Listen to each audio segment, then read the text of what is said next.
AITA for demanding my boyfriend move out after discovering he secretly sold my family heirloom jewelry to fund a surprise vacation.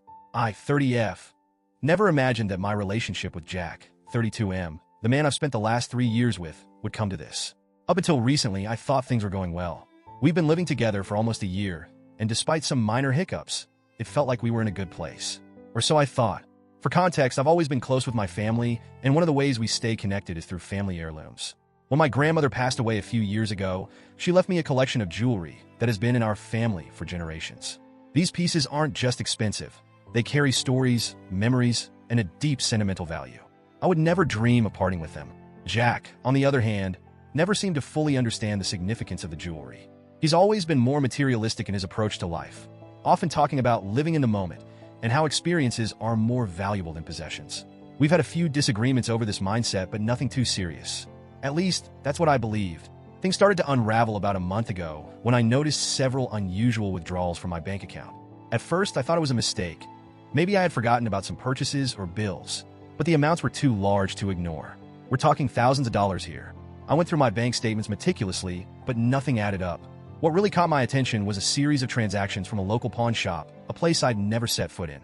I was confused and alarmed. Had someone hacked into my account? I asked Jack if he'd noticed anything strange, but he brushed it off, saying that I was probably just overthinking it. That's when the sinking feeling started. Something was off, and I needed to get to the bottom of it. After some more investigation, I realized what had happened. Jack had taken it upon himself to sell several pieces of my family's jewelry to fund a surprise vacation. When I confronted him, he didn't even seem to understand the gravity of what he'd done. He acted like it was no big deal, saying, "I thought you'd appreciate the trip more than the jewelry. I just wanted to do something nice for you." I was floored. I couldn't even process what I was hearing. How could he think selling my family's heirlooms, items that are literally irreplaceable, was a kind gesture? How could he believe that a vacation, no matter how extravagant, could make up for that kind of betrayal?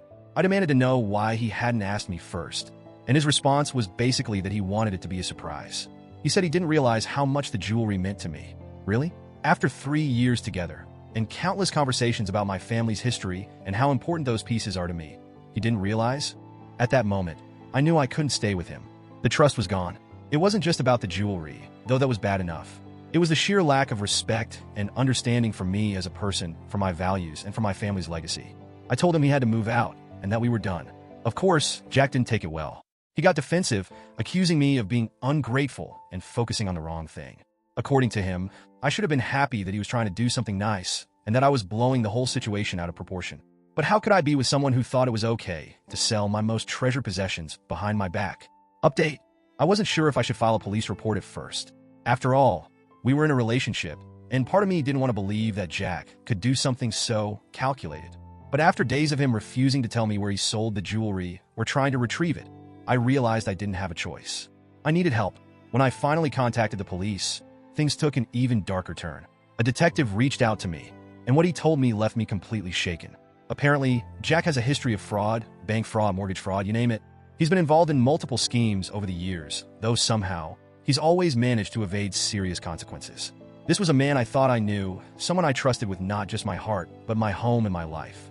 Now I find out he has a record of deceiving people, and I'm just the latest in a long line of victims. Despite this revelation, Jack still won't give me any answers. He acts like everything will blow over if I just relax.